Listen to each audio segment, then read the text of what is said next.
She's our number one, right? Yeah. So, She's amazing. I just felt like I I didn't realize she was your mom until recently. oh, fantastic. Well, here we are. It's Thursday, August She's 5th. amazing.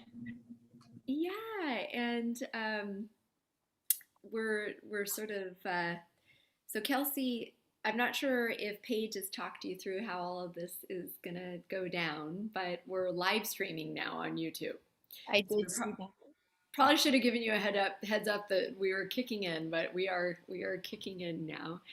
And and what I'll do is I'll go ahead at one point and just formally start so that we can, when we have the recording later, we can just skip ahead to that moment. So we can chat for a few minutes, but know that there may be people watching us and talking to us.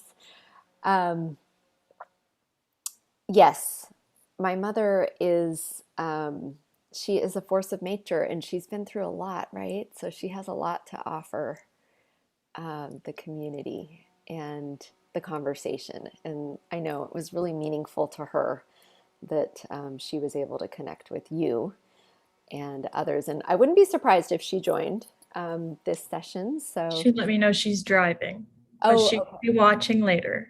Oh, fine. Okay, great. Yes. No worries. No worries. Well, this is the first. You're doing the first, Kelsey, of our Rare Mothers Roundtable conversations. So, we took a look at all the things that we've been offering our community, and we realized that one of the most important things is just hearing from other mothers, and that we weren't, doing enough of those conversations. So that's what it is. And I just don't know. I think you guys are doing a lot, like really. The genetic carrier workshop was amazing, and it was so nice to connect with other open-minded moms within the community. It was just amazing. oh, good. Okay, we'll repeat that when we start because that's awesome perspective. You come up with these ideas of what you think um, experiences will be like, and you have intention behind what you create, but you don't know actually how it's gonna flow. So I'm glad to hear that it meant it reacted that way for you. Okay, well then I think we should just go ahead and get started, and I'm going to put this on gallery view. And um, and Paige, in terms of some settings, so typically it would toggle, the view would toggle based on who's speaking. And I'm noticing that it's staying on Kelsey, and that's okay because she's our interviewee. But if you might check some of the settings that you have set up in Zoom, just so it moves to the person. Yeah. Oh, You it mean on just moved to you. I'm watching the YouTube live and mine is staying in gallery mode. Mine's Okay. in gallery mode as well. Yours is in gallery mode as well. Okay. Okay, Yeah, perfect. did you want it on speaker view or did you want it on gallery? No, I think we're good. I think we're Okay. good. That's great. Okay, and so then we'll have this conversation will be about a half an hour. Okay. Okay, just I know we slotted an hour, but we'll just give it a half an hour.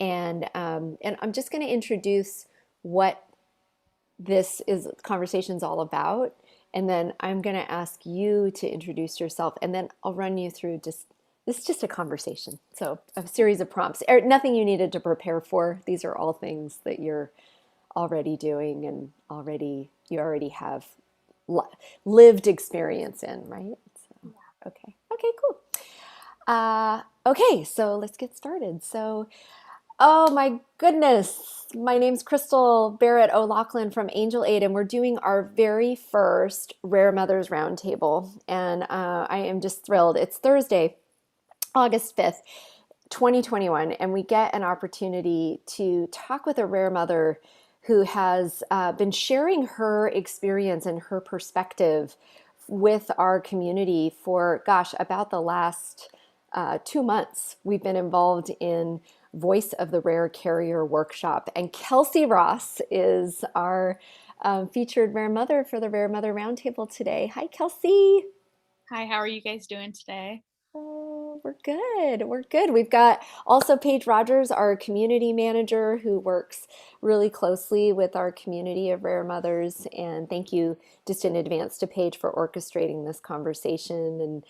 And I've been peeking in on our Voice of the Rare Carriers workshop and seeing just the really rich conversations that have been happening there. Before we get into any of that, though, I would love it, Kelsey, if you could just give us a sense, like, where are you joining us from today? What's your story? Well, thank you so much for having me. I really appreciate it. So I am in Washington State. I am a carrier of Richard Schinzel syndrome, or 3C. We'll leave it as that because it's a little bit easier. And I have a 5.5-year-old daughter named Blake, and she has the condition. And I have had 3 other daughters with the condition who are no longer with us. And it's been a wild, wild ride. Loving in life and loving in moonshine, sunshine, and every other spiritual realm that we honor on the planet. What a journey you've had so far. I say they're my little girls who dance among the stars. That's what I say about them. So Oh my gosh. That's the thing. Is immediately, right, in the first 5 minutes of this conversation, you realize, wow, this woman has had an experience unlike any other. How does that make you feel? Do you feel connected on the planet or isolated on the planet? What is your well, there's a little bit of both. Sometimes I feel like I'm kind of existing on my own little island alone. I guess until I interact with other people who have been through it, who have, who have a child that has a disorder, and who have who have experienced loss. Like, I feel like immensely connected to those people, but it can feel isolating, in the real world. But I do feel like I have connection, I guess, off of this planet as well. And I do feel connected to my daughters, even though they are not here on Earth. So yeah, oh I have a lot gosh. of love for them. I love all of my little girls very much. I talk a lot about conversations that I have in the hot tub with my brothers. You know, my 3 older brothers passed from a rare disease, and I envision them as the constellation Orion that has the 3 stars for the sword. You know, and anytime I need some strength, need to draw on that strength or inspiration, I can reach out and talk. So those are tools, They are. right? That's how we cope with this harsh reality. So, what was the moment where you knew that this very ultra rare 50 individuals on the planet, I think you mentioned, what was the moment that you knew that this was coming into your life? I was kind of naive. I was really, really young when I had my daughter. And when we were given her diagnosis around the time she was 2 years old, it hit me like, we are carriers. This is more than I thought it was. It doesn't just stop with her. We're rare people. We're dealing with a situation that is like 1 in 100 something million for my husband and I to meet up and both have these same issues with our genetics. It it was a lot to take in. It was a very bittersweet moment because I got my daughter's diagnosis, but then our whole world changed right at that second. And who did you turn to? Well, for me, I couldn't really find anyone originally. It was very, very hard. The people within the community for this syndrome, they were not very connected. There was no groups where anyone would talk, and it was hard because I wanted to speak to these other families so much, but they were dealing with stigmatism of their own issues because uh, just for various reasons. And so nobody was connecting. So I created my own group originally. well, I had done that prior, and that I kind of stayed with them. It was an undiagnosed genetic disease group. And that's what I had started prior to it. And that's kind of still where I had fit, because it was so rare. And that was like the only place to talk to really, really rare parents where you didn't have a lot of information about what the future would look like. And that is where I stayed. And I eventually found a group called Genetic Carriers Pregnancies. And I now help run that group with a few of my girlfriends. And that has been the place where I have felt most connected, having a daughter with the condition, but also having a risk of having more children with the condition as well. Something that just doesn't stop with one child, or, so that's been nice.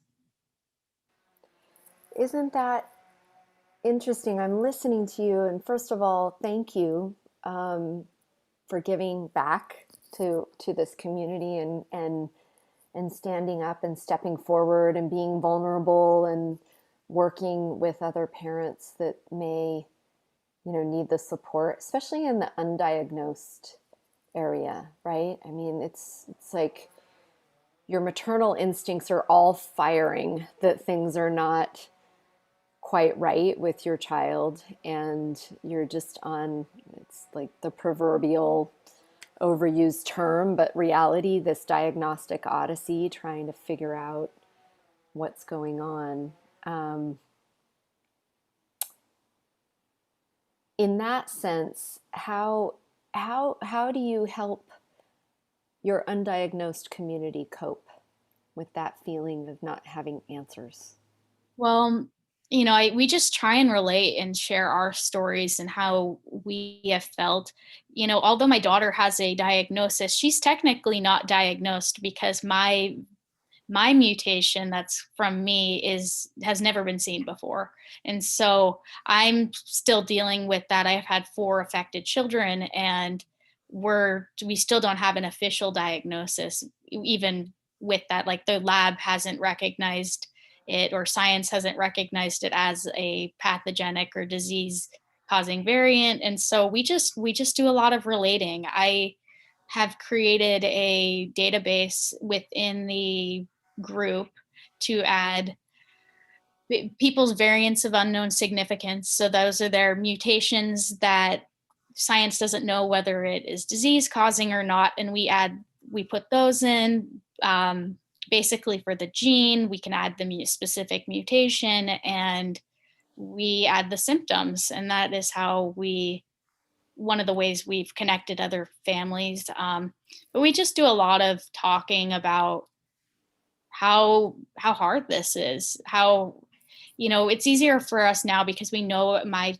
children have, but it is a hard space to be. There's a lot of darkness there when you don't know what's going on with your child, and you, there's some guilt there because you wonder in the back of your mind, like, did I do this to my kid?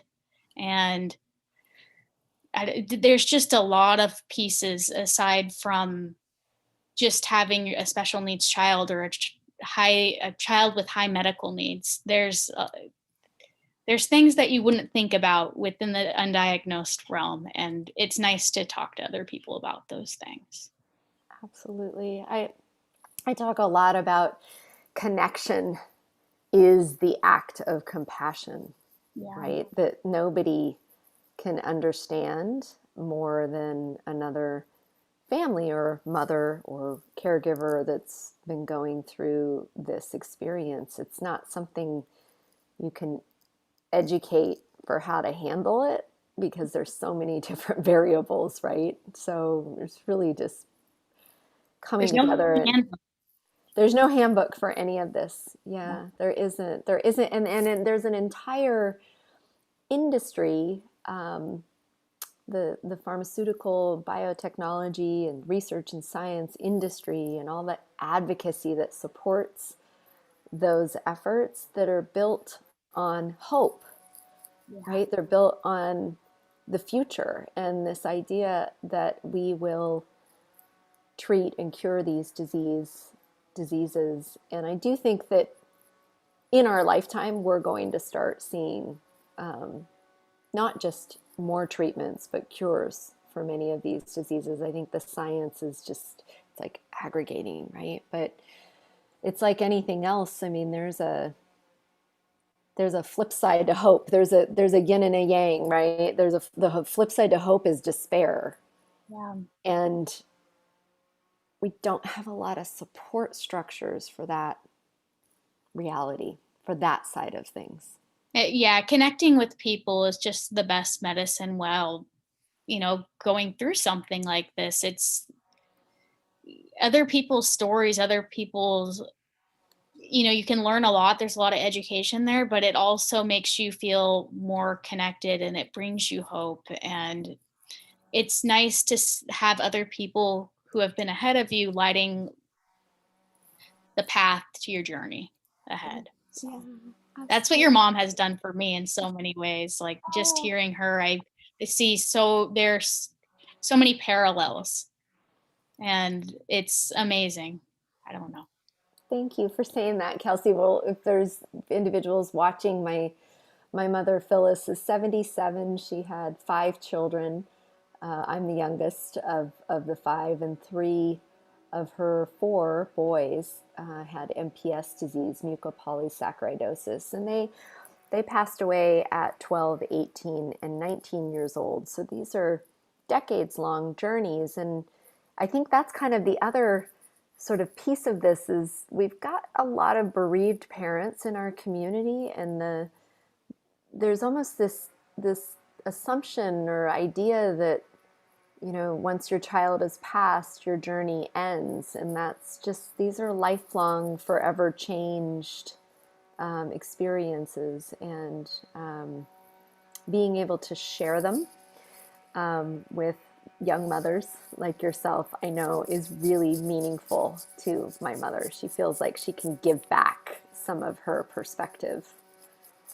I'm thankful for her wisdom and I'm thankful to hear her stories. It's been what she has been through and what you guys have been through as a family breaks my heart. And I feel a lot of the things that I think she has felt. And it's just, it is, has been so nice to connect with her and just feel less alone. Well, tell me what your day-to-day life is like. What's a day in the life of Kelsey? Well, my day changes every single day. I'm married to a firefighter and I have a little wild child, so it's always changing. But we try and have fun at the house. I try and play a lot with my little girl. She is like my entire world. I don't work. I'm a stay-at-home mom, and my main thing is taking care of Blake. And we have a lot of therapy. My daughter goes to therapy quite often. We live quite rurally, so we have to drive about 45 minutes each way to each therapy appointment. There are doctor's appointments for both her and myself because of her having the condition and then me being a carrier of it. And then we spend a lot of time out in nature. That has been the piece for both my daughter and myself. She loves it, I love it, and that we try and get out. So that those are the main things we do. Just a lot of normal mom stuff. But my daughter's a wild one. She's a little tornado of a person and she likes to break stuff. So I'm constantly chasing her around, picking up after her more than most people would probably have to clean their house. And uh yeah, just a lot of that sort of stuff. But everything in our life, even the normal stuff, it requires a lot of planning. um if it's simple, it doesn't really matter. It's complicated, so everything requires effort, everything requires a lot of planning. And but we make it work, and we have a lot of fun too. Sounds like it. I'm so glad that she's mobile, and that she's moving. Sounds like moving and breaking things, but moving, and Yes, that's I'm thankful for that. That's not the case with a lot of people with this condition. She's quite healthy, she's a very healthy little girl, and I'm beyond thankful for it, but it is hard. She is like a mobile, fast, strong 1-year-old, and it is hard. Right, right, She's a incredible. And handful. she's a handful. And you had to make some choices with Yeah. your other daughters. Talk to us about that if you're willing, if you're open. Well, I just won't read the comments, but yes, I have had to terminate 3 pregnancies. I wanted my little girls very, very much, but I don't think life would have been very possible if I would have had all 4 of my children. It is very, very hard having my daughter Blake. I love her more than anything in the world, but it is hard. I think it's having raising a child is incredibly hard, but I think some of the things that we go through as a family are just immensely harder because of the situation. My daughter doesn't understand language, she doesn't speak. So it's tough, and she doesn't have a lot of the medical problems that a lot of people do with the condition, but my other 3 daughters did. There were things going wrong with their bodies from 12 weeks on that we could see, just I could see as not a professional with, I didn't have a trained eye, and I could see all the things going on with my children, and it's been really, really hard. I I wish that they were here. But I don't think I could have given them the life that they deserved, and I think it would have taken away from what I provide my daughter Blake as well. I don't think it would have been the right thing for any of us, and it's been a tough, tough decision. They have been tough, tough decisions to make because I love all of my children immensely, but it's what we've had to decide with our circumstances. Right. And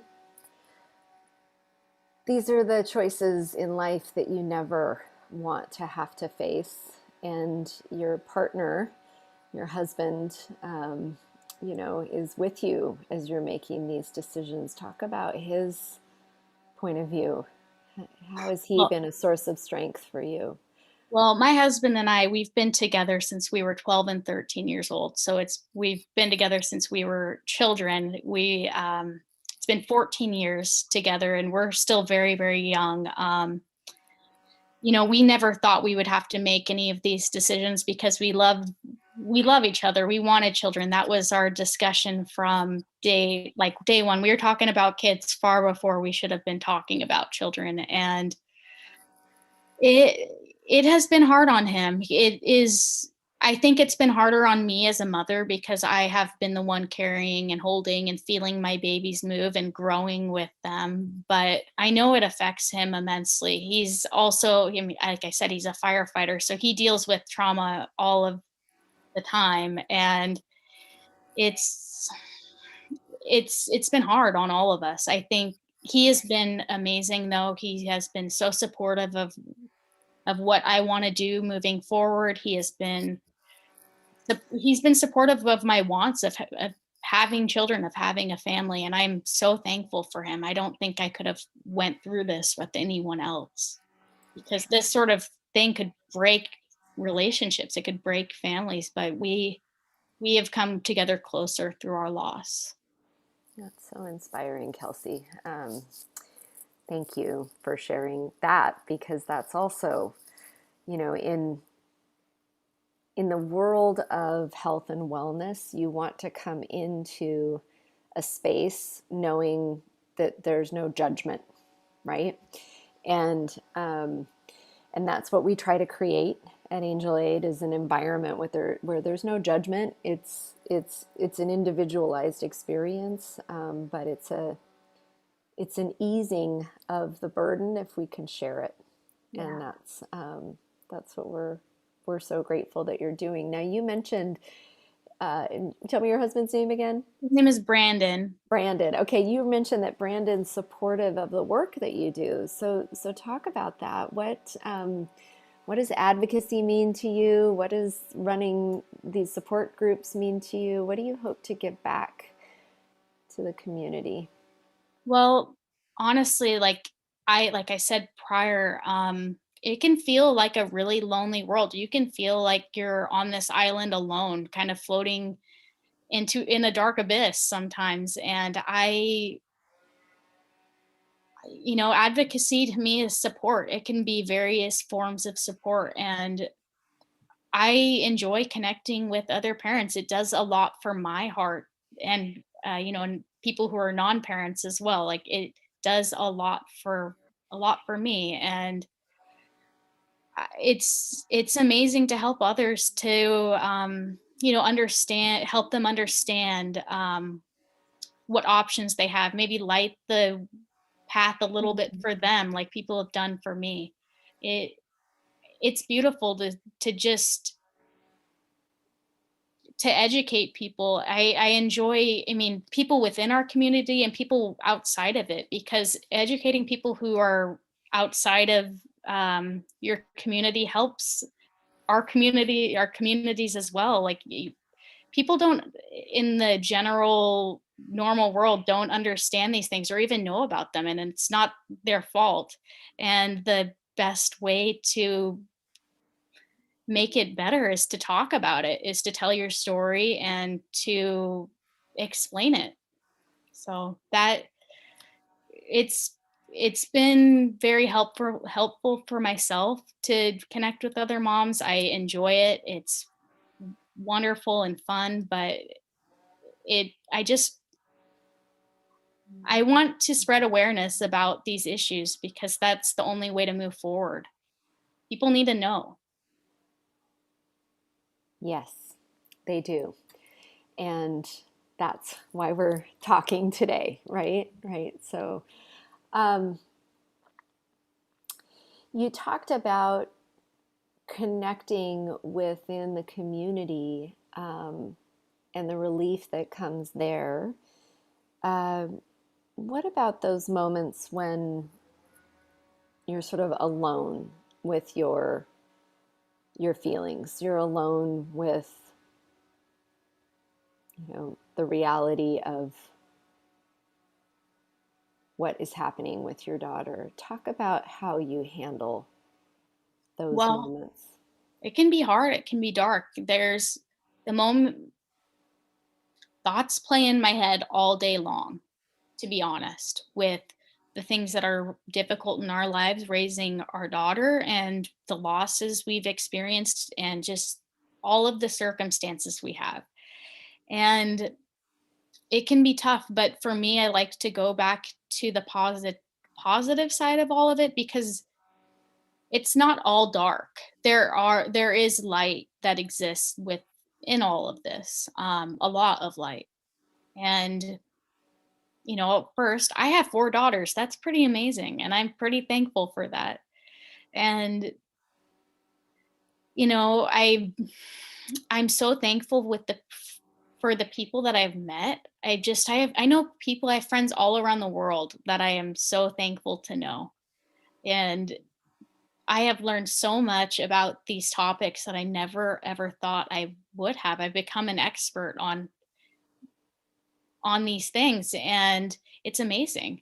It's amazing, the experiences that I've had. I'm so thankful to be here, to be a part of the workshop that we did over the last couple of months. I will be on a podcast here soon for terminations for medical reasons, that is out of the UK. I feel really, really blessed with these experiences. I wouldn't have chose any of this myself if I would have known, but there are amazing things here. And I have this amazing little girl named Blake, and she makes my life so much better. She has changed my perspective on life so much, and have realized what's important and what's not. And she makes me so much better. And she's an incredible person, and I am thankful to know people that have special needs. I didn't know anybody with special needs or genetic conditions or anything like this growing up. I had no clue. I had never interacted with somebody that was not neurotypical, and I I've been introduced to this whole new world that is spectacular, and met people like my daughter who are so special. And it's amazing. I would have never had these experiences without my daughter or my daughters. And there's so much bright light in all of this. And I'm thankful to be able to have a voice to help other people. And I don't know, it's just there's incredible parts to this. So Yeah, yeah, and your gratitude and your, I mean, gratitude can be a tool, right? A mental health tool. It is a find a moment and hone in on that in your everyday life, so that you can survive even the most difficult and the darkest of times. So you're obviously shining bright, with that tool. Well, one last question. What would you tell another rare mother, either newly aware of what is happening in her child's life? What would your message be for somebody that's just starting into this journey? well, first it would be to educate yourself, Mm. educate yourself on everything that's going on so you can advocate for yourself, for your child, because you're going to become the expert on what is going on. You are going to be that person. Like, so many people, doctors, therapists, are not going to Mm. understand these things, and you're going to have to be that person that really advocates for your child and for yourself. um, I would also say find community, find others that understand what you're going through so you don't feel so alone. You're not going to find people in your day to day that are going through the same thing as you. And finding other people out in the community, or out in the world, I would say in the social media community, that would be a great place to start. You don't want to feel alone, because you're not. Just because you don't see the people in the world going through this doesn't mean they don't exist. So find them, ha- ask questions so that you have your path ahead lit a little bit for you, so you feel like you can make it through. Because having a rare child isn't the end of you. It's it's a hard thing, but there are a lot of wonderful moments too. So. Absolutely. So how, if a mother or a family is wanting to connect with the undiagnosed group, how do they find you? What is the name of that group? So you'll find us on Facebook. It's parents of children with a rare, with an undiagnosed genetic disorder. Not rare, take that out of there. But and yeah, you'll just find us on Facebook, answer the questions, and I'll let you in. And you Okay. can talk to me anytime. So, and the same thing with the genetic carrier group. It's genetic carrier pregnancies. Um, on Facebook, answer the questions. We only let genetic carriers in, but um, yeah, we'd love to have you in either group. So. Fantastic, Kelsey. Well, I have the feeling that we're going to be seeing more of you, I hope, in our Angel Aid community of rare mothers, in addition to Kelsey's groups for genetic carriers and undiagnosed families. You can find Angel Aid Cares on Facebook.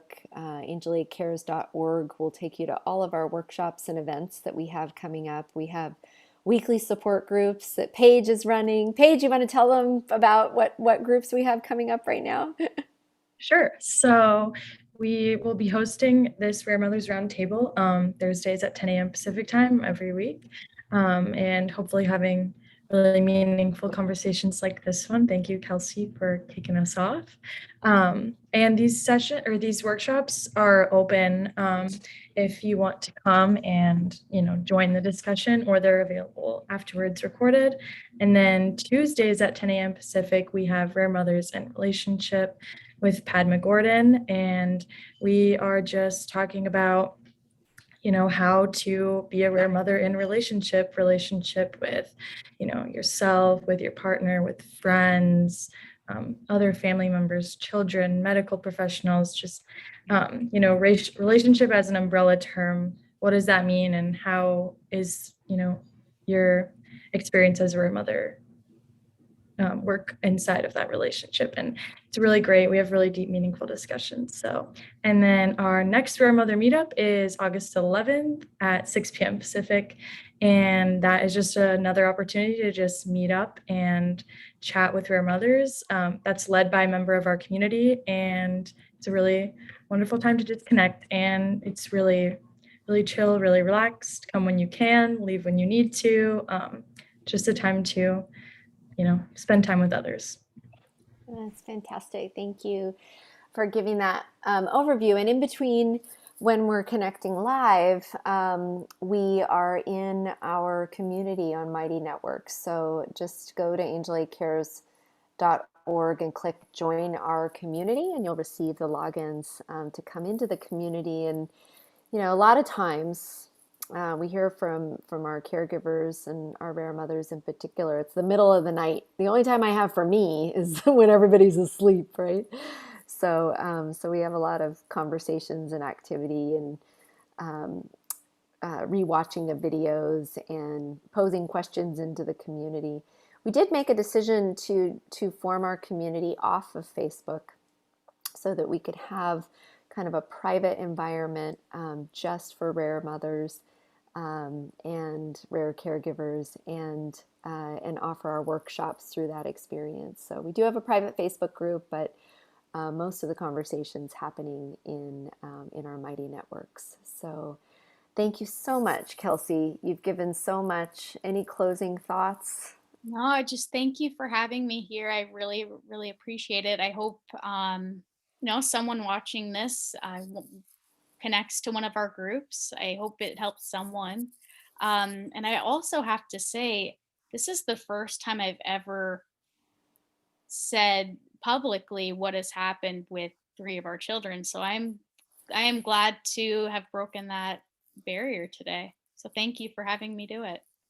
Kelsey, I have to tell you, you have been so transparent and so open, and fear is a real barrier for so many of us, especially living in a medicalized life and with a constant chronic trauma and stress that we're experiencing. And you've been so vulnerable. And so I will just let you know that my husband and I made the same decision with our son. We made that decision even before we got married. And when we were faced with that choice, it was the most excruciating choice of my life. But for so many of the reasons that you talked about, we chose to love our son in heaven before we even got to meet him on the planet, and we're still very connected. We talk with my son often when I'm in the hot tub again. There seems to be a thread here, California hippy dippy. Yeah, you stepping up and standing out has inspired me to do the same. So thank you. Thank you for sharing. I'm sorry about the loss of your little boy. What was his name? If you Orion. Oh, Orion. That's Yep. beautiful. He's all bound up with my brothers. So My daughters are Aurora, Avani, and Rowan. And I appreciate you telling your story because it makes me feel less alone. And, you can be an advocate and have a special needs child and care for people that have disabilities and make that choice. And that has been a huge barrier for me to feel like, can I do that? But you can make those choices and you can be an advocate with all of your heart. So yes, you can. Yes, you can. In sisterhood, I'm sending you my love, my strength, my energy. I'm saying thank you to you and thank you to Paige, and just really have a wonderful rest of your day, and know that this conversation will live on in perpetuity on our Angel Aid channel. So thank you. well, thank you guys for having me. It was nice to meet you, Crystal and Paige. It was great to see you as always. So thank you. We'll see Tell you your mom hi again. for me for I sure. will. I will. Bye. Thank you. Okay, bye-bye.